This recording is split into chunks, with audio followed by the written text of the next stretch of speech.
So I suppose I'm going to set a bit of a frame for an incredible panel that we have here.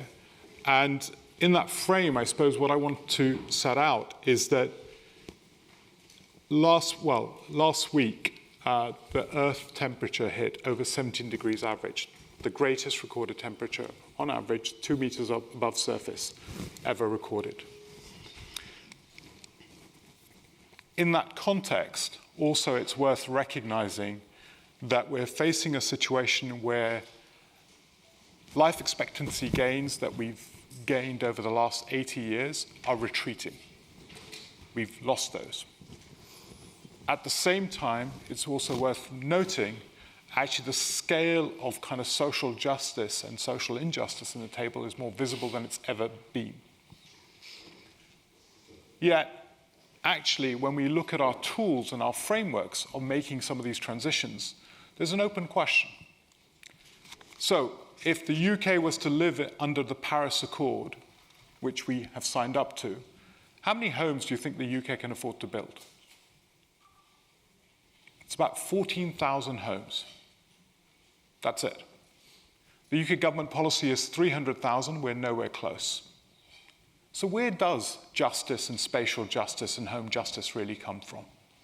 When you look at the fundamentals of people saying we're going to retrofit our communities, and you realize we don't actually have the carbon budgets, let alone the mineral infrastructure, let alone the energy infrastructure for those transitions, to be able to mine the minerals to be able to do that. We know food insecurity is growing and will grow increasingly. And in that context of very structural transformation of the world around us, we have to start to think radically differently about the future. So if you talk to anyone in the IPCC committee and other things, you talk about 500-year plans for carbon transitions, 500-year forest pumps. We have to get our forests to be able to consume carbon for 500 years. Yet our infrastructure of thinking, the political cycle really operates over 24 hours. Our markets and our tools of capital are operating at maximum over 10 years.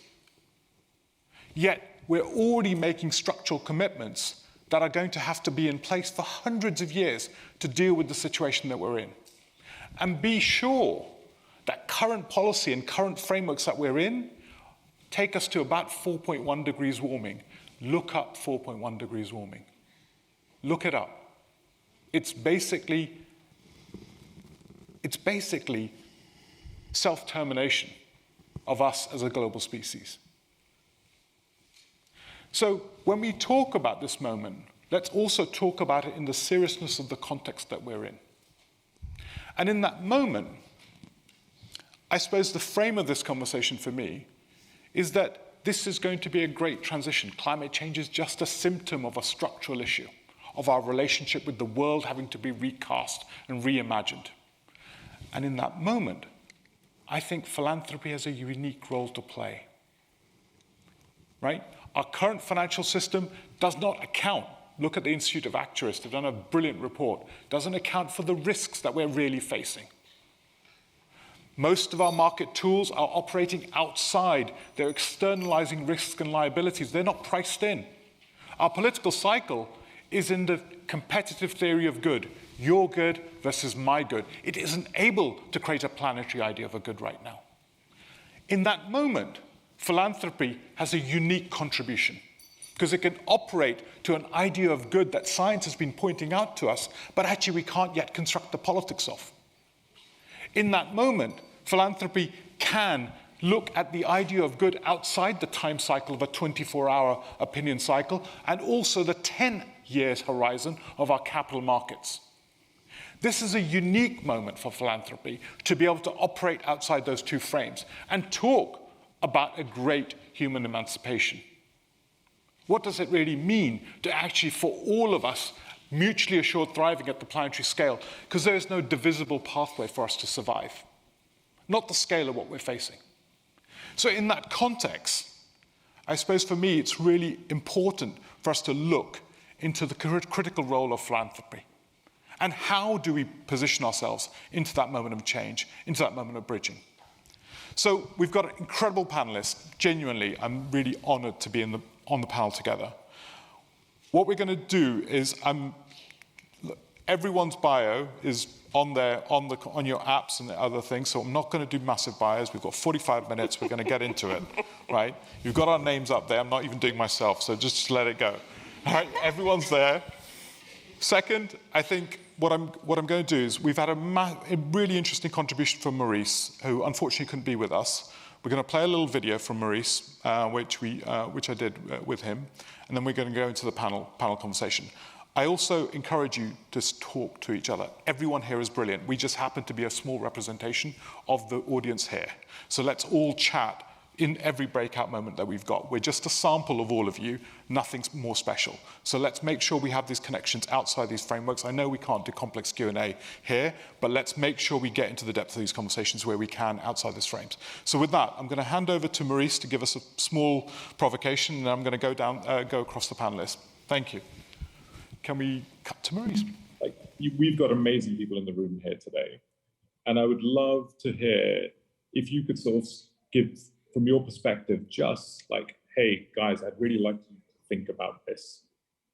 Just kind of couple of things that you think, okay, I would love you guys to think about this. So when I wrote the article, one of the things that I noticed was that, our problem, the people who are conscious of this war that you talked about, right? Our problem is not that we're insufficiently moral or ethical, or that we're not smart enough. That isn't our problem. However, one of the things that I noticed is that being somebody who is at least aware of or conscious of or can perceive the war has become an identity. And it's become a passive identity. And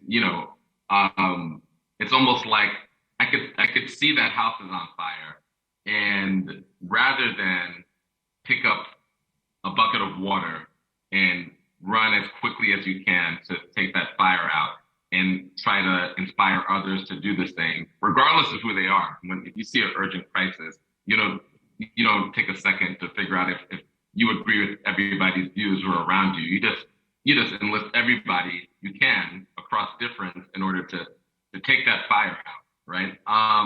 Instead, I feel like there is a spectator attitude to these crises of people who are aware of them.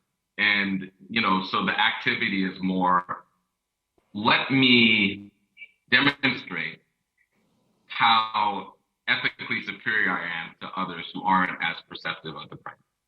Or let me demonstrate how factually right I am about the nature of the crisis, right? And what we need is, instead of that, to be solving the crisis. And, like Marx has this quote that,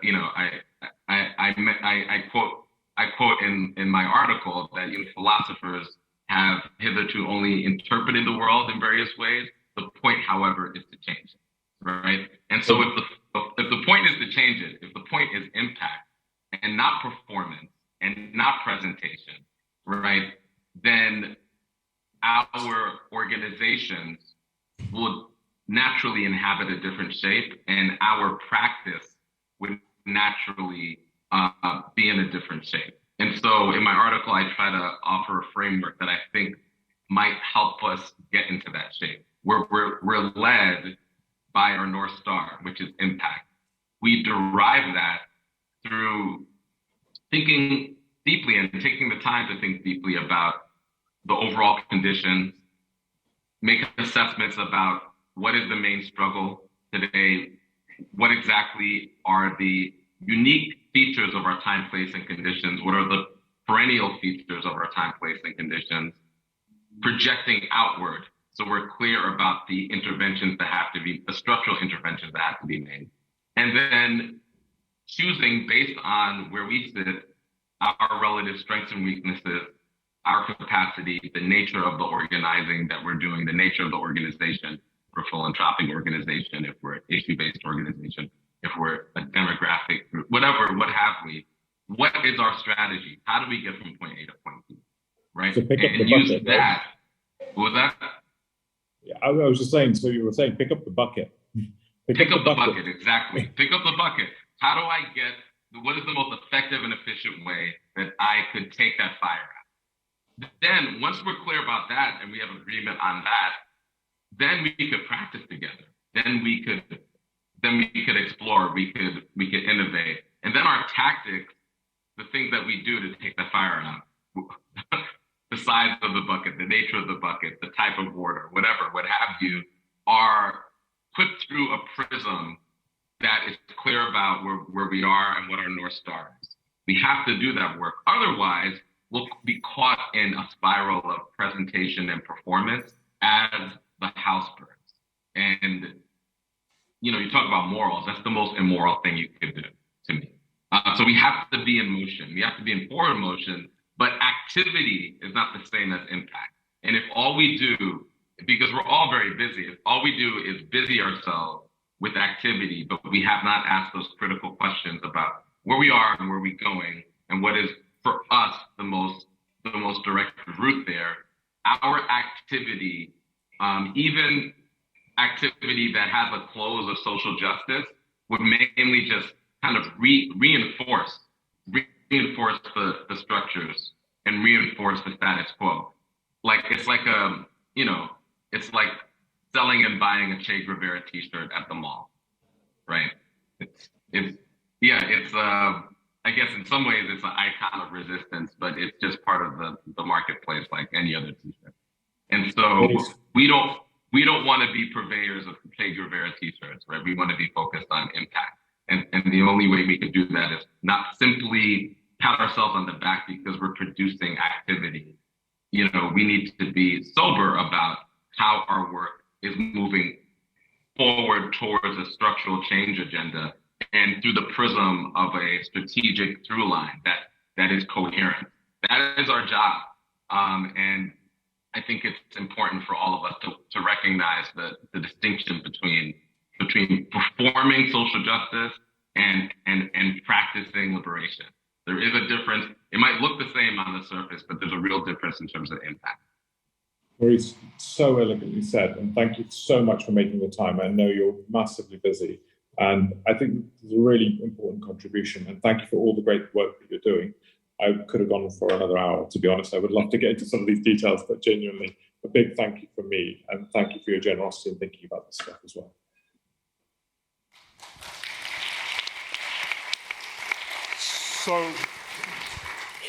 So building straight on that, I mean, Dimple, if I come straight to you, like in this frame and in this moment when we got to pick up the bucket, as Maurice said, which bucket?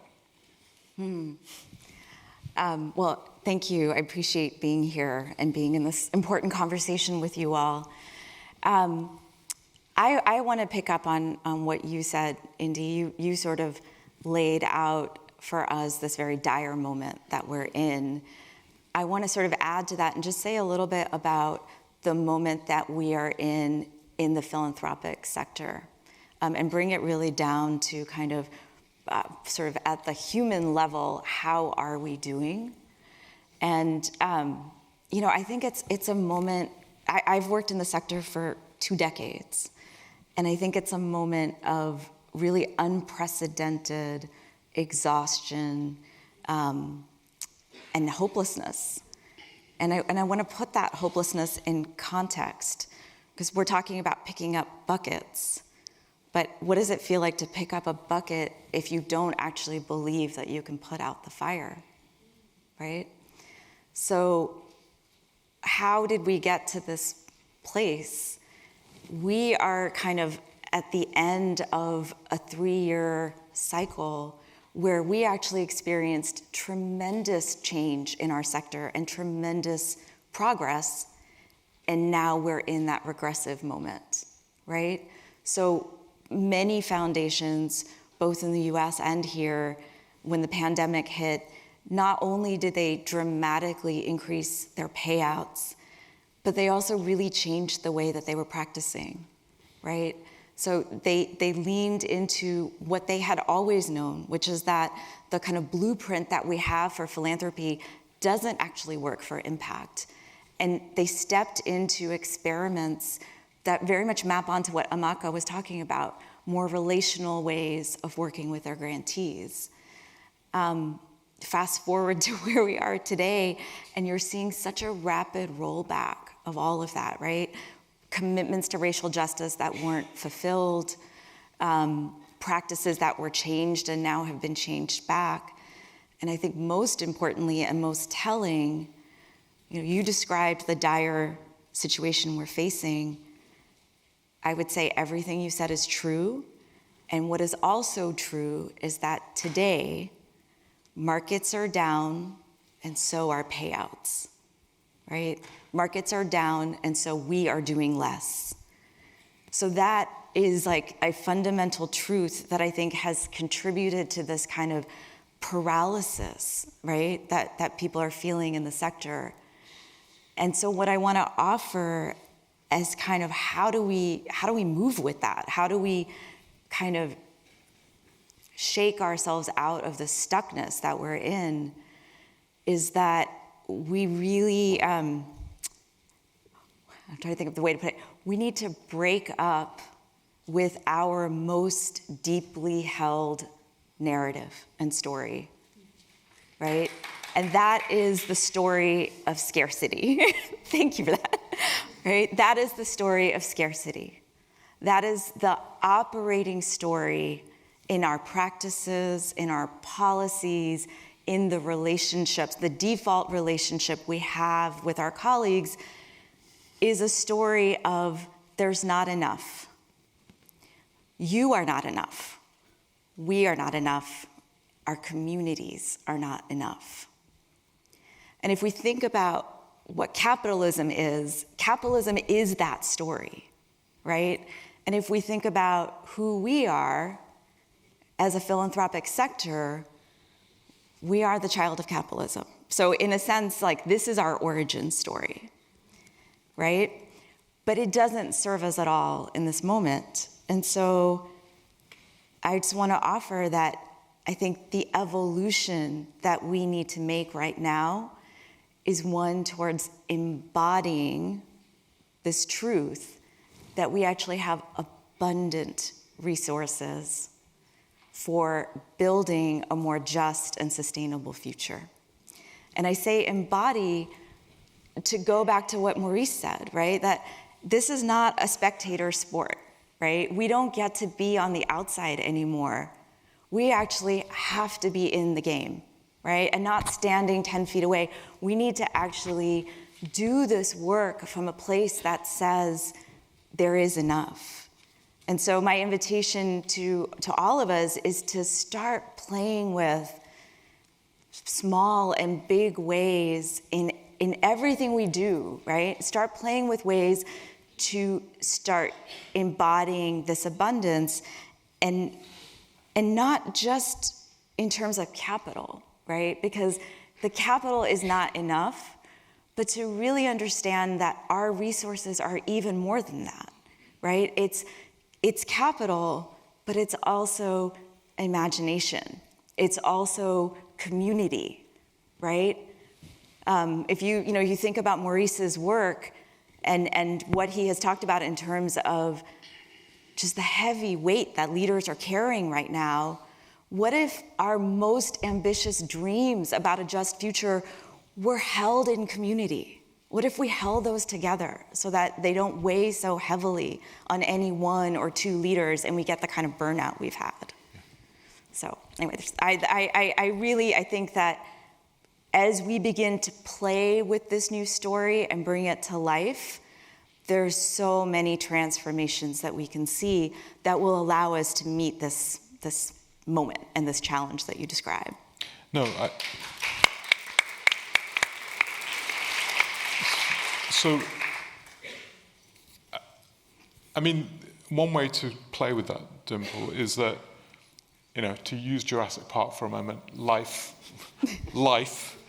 wants to live, right? I lay out quite a disastrous landscape, but the reality is life wants to live. I do think us as a planet will make this transition, because I think inevitably there is a truth to all of us wanting to live. And I think this is a unique moment that I don't think we can make divisible life. This is indivisible life wants to live. In that context, you're absolutely right. Actually, resource will be found. By necessity, it will be found as we find resource. And in that abundance, or in that, and I'm going to use the word duty, right? There's a sort of a different type of relationship, not a relationship of choice we often find ourselves in. We often frame things through markets, languages, choices, fears and hopes as means to convene markets.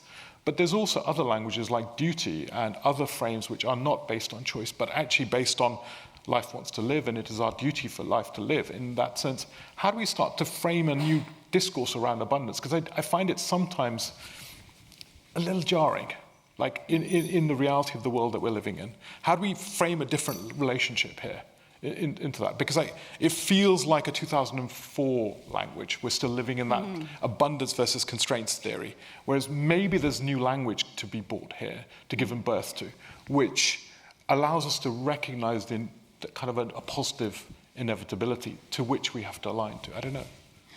Well, I want to make sure that we hear from others, but just quickly, I'll just say I want to make a distinction. It's not about language, right? It's actually about how we live into our work. Right. And so we can choose whatever word, right? So I'm not tied to the word abundance. Pick the word that works for you. But are we working from a place where we see the whole of our resources, right?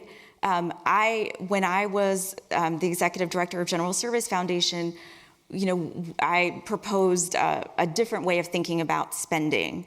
And so I became kind of like the spending ED, right? And so I have had so many CEOs reach out to me in the last year and a half to say, my board is cutting back. Everyone's saying we don't have enough. What do I do? And if you draw a circle and you put a dot in it and you say those are the resources we're working with, well, if that dot shrinks a little, you're going to say I have less, right? But not only are we not seeing the circle, right? We're not seeing all the other circles around the circle. Like we're working from this place of scarcity within scarcity. Right? So I just want to be clear. I'm not talking about just a mild kind of word shift. I'm saying we have to actually deeply change how we understand what we're working with. Okay. Thank you. And Cam, from your perspective, where's the positionality in terms of this big strategic shift, and what's the kind of contribution place, or where does the bucket start? Oh my goodness, I want to just build on this. Totally. I have some notes here on my phone, but I just want to say there's a lot of exhortations to duty, to live into abundance, and what I want to talk about is trauma logic, which was actually the end of my notes. That the reality of climate collapse, when you were talking about it and I looked at faces, I saw people just being overwhelmed. And when we are overwhelmed, that is one of the definitions of trauma. Too much, too fast, or too little for too long. What happens in trauma, whether it's the interlocking systems of oppression, us being ground under the heels of late-stage capitalism, overwhelmed by the sense of climate collapse, is that we are traumatized. And in trauma, we are not just traumatized in our brain. Trauma is a full body experience. And it's so often we can't even name that we're in trauma until it's past. Because if we name it during, we will collapse. We will be puddles on the ground. And so we say, oh, we're just mildly stressed, or we're okay. We can't, again, only when it's past. But this is the reality that most of us are facing. And trauma, you cannot will yourself through trauma. You cannot think yourself through trauma. If we could, we would all be fine. Come on now.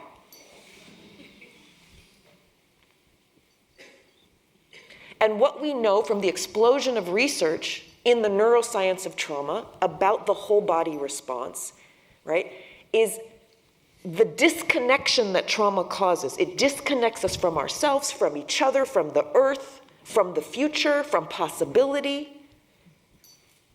It isolates us. And so a lot of what we're seeing is downstream results of trauma. So how do we bring a trauma-informed approach into what we're doing? First, we have to name. You have to be able to name that this is what's happening. Okay? And most people are like, trauma happens somewhere else. And there's a big movement in philanthropy to point, like it's such an exteriorizing, right? Like I'm gonna work over here, here, here, because it's safer than saying I'm also experiencing this. Maybe in a different way, but I'm also experiencing this. And so what does trauma healing look like, right?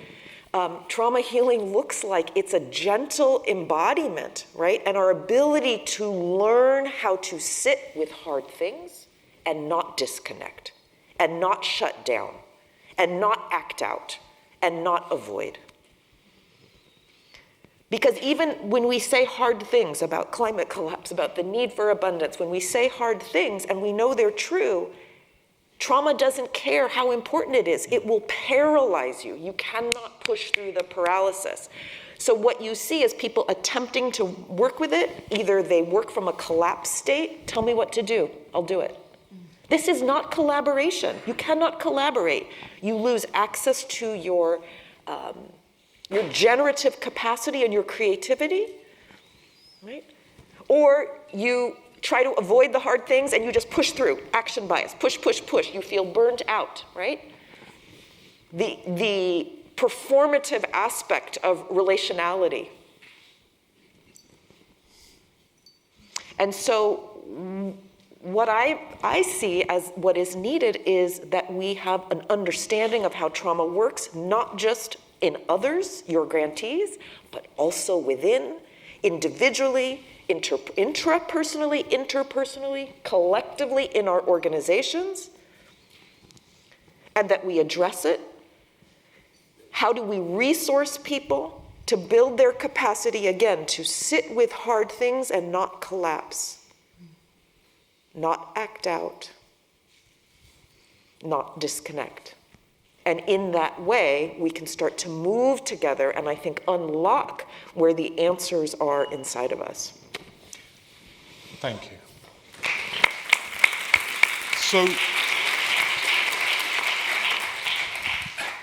So I get that, and I suppose I want to frame it in two things. I think, in a way, it was brilliantly articulated in the intro talk as well. The house burns, but a new house is being built. Trauma exists to our past, but actually simultaneously we sit at the precipice of quite a different worldview, probably at the end of a 400-year cycle of how we relate to the world. So yes, we have trauma to the losses of the world that's gone, but there is a new world being born. How do we hold both these things together? Because it's a simultaneity of this. Because yes, you're right, our food systems are fragile, and our soil systems are fragile, but it's almost certain we're going to have to rebuild our relationship with the world at a fundamental level. That is an opportunity for a planetary type of civilization that we've never witnessed before, potentially. There is a capacity for great human emancipation in a way that we've never done before because we are entangled. So the trauma exists also with the kind of a new possibility. And somehow we have to hold these two together and not one at the other. How do we hold these stuff? Because I worry about not facing up to the trauma, and I worry about not holding the other side simultaneously. Because it's not one, like, how do we hold two? This is the problem that's been vexing me for some time, so I'm going to tell you how I answer it, right? So it's the be the change, make the change, yeah? Right? The make the change often requires the dismantling, the destructive energy, right? It's a fight energy, and again, this is a whole body experience. And then the be the change, the re-envisioning, the reimagining, the new, the right, that they are actually a different state. Yeah. They are different states. And so what I see is we need to have the self-awareness to know which state I am in. Am I in the critique, the destruction, right? The pulling apart and the dismantling, or am I in the envisioning, building, spacious, relaxed state? Okay, whole body, you need to have the awareness and the wisdom, because you need both. Exactly. The wisdom to know and the discernment which is most useful now, and the skill to shift your internal state from one to the other. Yeah. Because if you drag this destructive, right, that's this critique, and you drag it over to visioning, you have a collapsed vision, you have a rigid vision, you have binaries, you are disconnected, right? And so, but then if you carry this, right, to the dismantling, you can't see the things Pain. that Can't need see to the be pain. pointed out. So Exactly. it is both, but it's a whole body experience. You can't fake this one. Yeah. Great. Julian, you're... Hi. So you're governing your way through this conversation as well, right? You're actually in the middle of orchestration. So the bucket and the governance of that bucket. Okay. Well, hi everyone. Nice to be here. So talking of dismantling, yesterday my organization, Langkelly Chase Foundation, announced that we would be dismantling ourselves as an institution, and we will be moving our capital, our resources, our assets, our networks into community ownership. And that decision was that decision was taken. I can go into it because we could see that the assets that we hold need to be more contextually relevant to the challenges that we face. To be clear, this is not a spend out. We are shifting our capital. What I want to address here is where people are at right now. And I kind of know where people are at because I've been asked one question since yesterday, dozens of times, which is, how did you get your trustees to agree to that? And that tells me that the idea of dismantling Langkelly Chase is not particularly a surprise to people. The idea is in the field.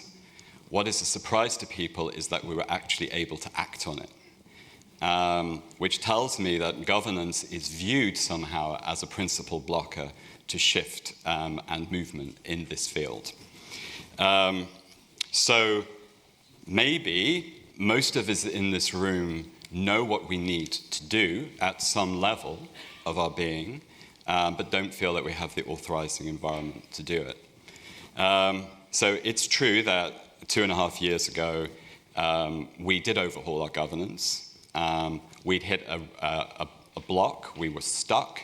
We'd kind of tested all of the most progressive, advanced ideas that we could to destruction, and we could feel in the pits of our stomachs that something was missing and that this wasn't right. And so we approached potential trustees on the basis of, we know that we need to change. I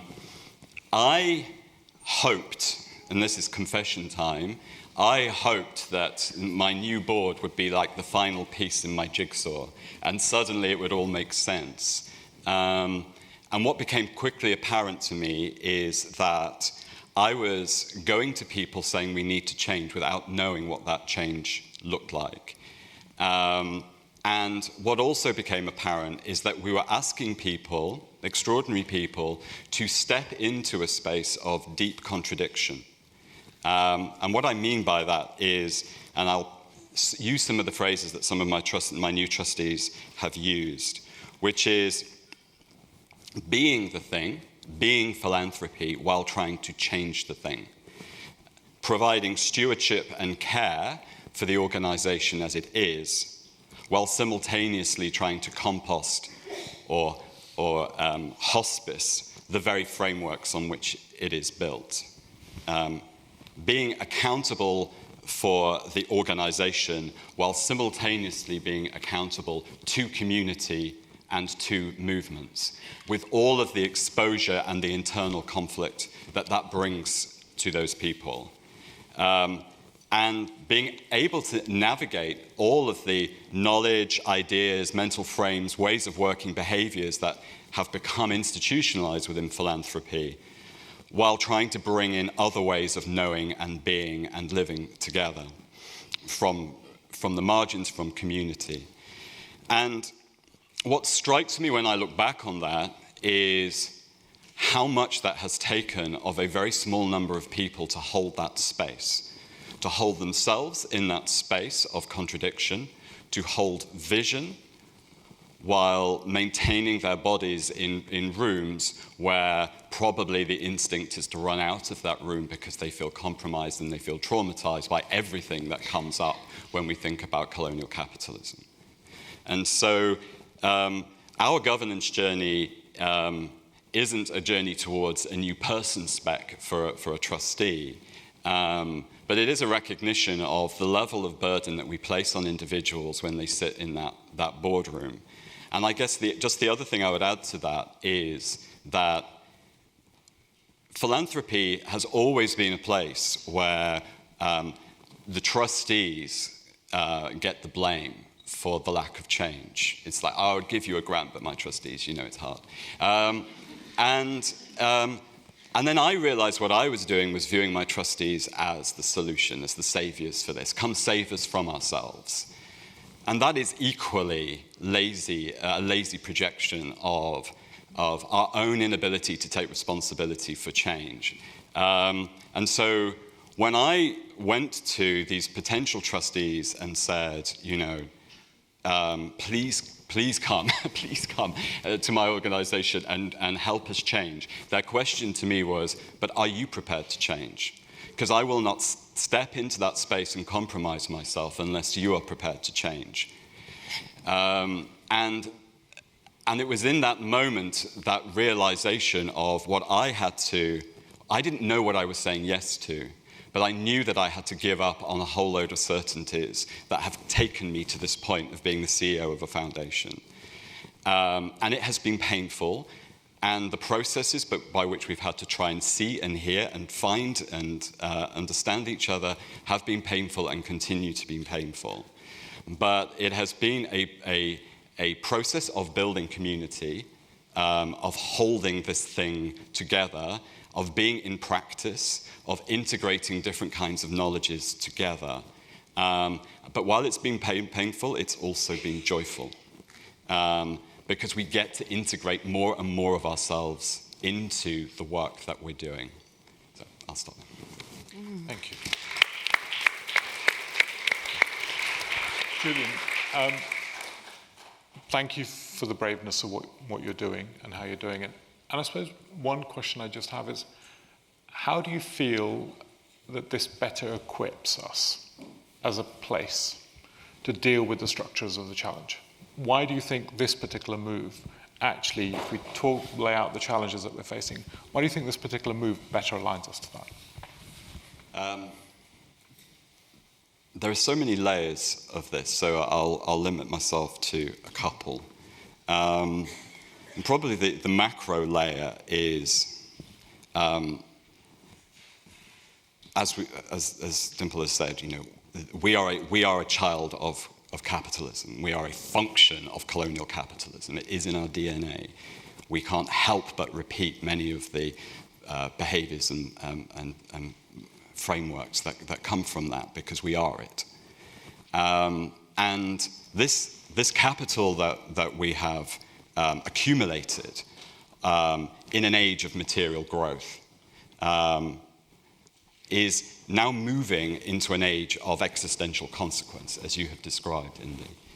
And the question then is, are those who have held the capital in an age of material growth, are they inevitably the ones who should hold this capital, this wealth, all of these assets in the next age? And is that going to serve us? And so how do we make wealth and capital contextually relevant to an age of existential consequence?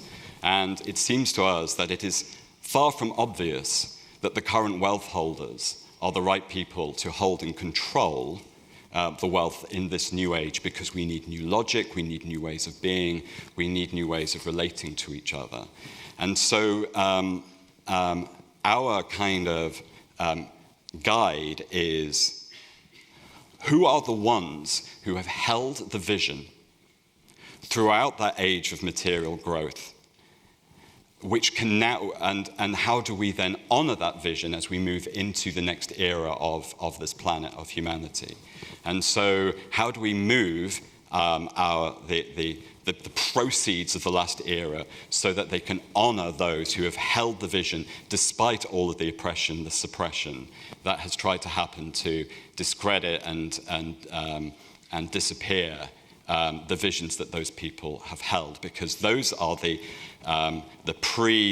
post-capitalist visions that need to be endowed for our future, and it's far from obvious that we are the right people to hold that money anymore.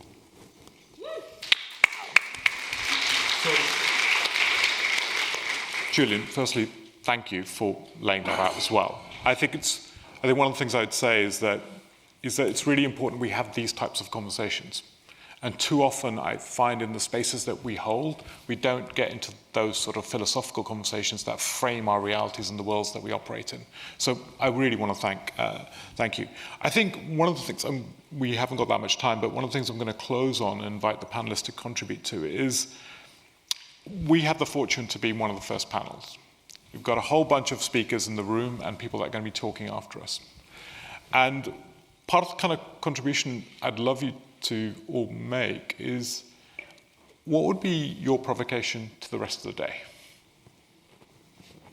What would you like to inject into the room for the rest of the day that you think, actually, let's all think about this. Let's all think about this through this context. Because I think that's one thing we can do here as that. And Nkem, I'm going to come to you. You felt excited, so I'm going to come to you first, and I'm going to go down the panel. I want to talk about shame. Ooh, spicy. I want to talk about privilege-related shame.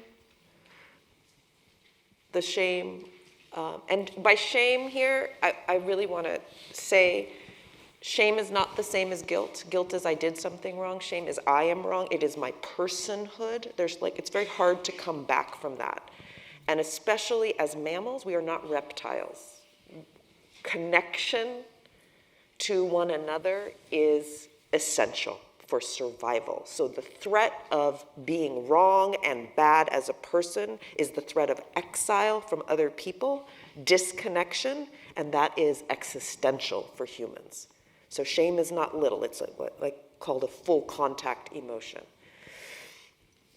The shame of whiteness, the shame of financial privilege, that is very rampant in philanthropy, and I find the nonprofit or NGO sector, period.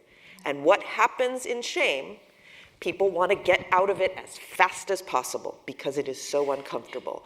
And so you can see several actions that come from that, either quick, let's act, let's see the impact, so I don't have to feel this feeling. Because if I'm doing that, that will mean I'm somehow redeemed.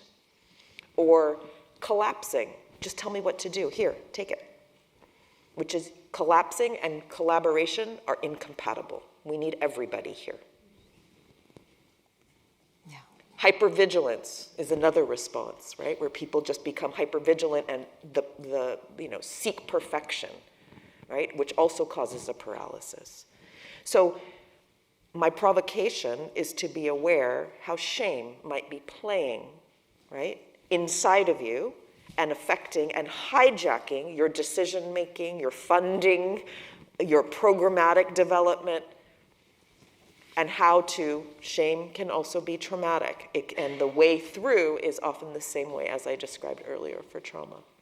So, Great. There. Important. Tim. Yeah. So I wrote down these words when you were speaking, and I'm just going to read them. You were talking about trauma, and you said we need to cultivate the ability to sit with hard things and not collapse and be able to connect. And I wrote that down because I feel like that is also part of the roadmap. So I just wanted to lift that up again. And then just as a provocation, just ask us to consider what would we do differently if we believed that we had the resources that we need? How would that change what we do, like in very daily, practical, kind of concrete ways? Thank you. Julian? A couple of things, one of which is what is the path dependency that has brought us to this point, and does it inevitably define our future? What has shaped who we are as people, as organizations, as a field, as a sector? Do we really understand the shaping forces for that sufficiently that we can ensure that we're not defined and determined by them going forward at the level of frameworks and mindset and behavior? And then the second bit is, and this is a question that was asked of me about this time last year, which is, who are your vision keepers?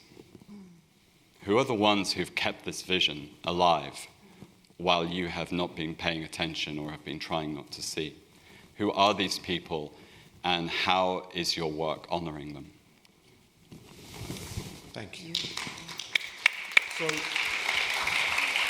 with that, I'd love for you to put your hands together for the panel. I think you've got some interesting provocations, both in terms of whether it's dealing with trauma and also the other side, the hope side, the kind of entering our work through abundance, and then actually having the kind of courage to be able to hand over to endow a new generation, a new capacity for a post-material age. What does that really mean? And the ability to have these conversations is really important. So with that, I'd like to thank the whole panel for your time.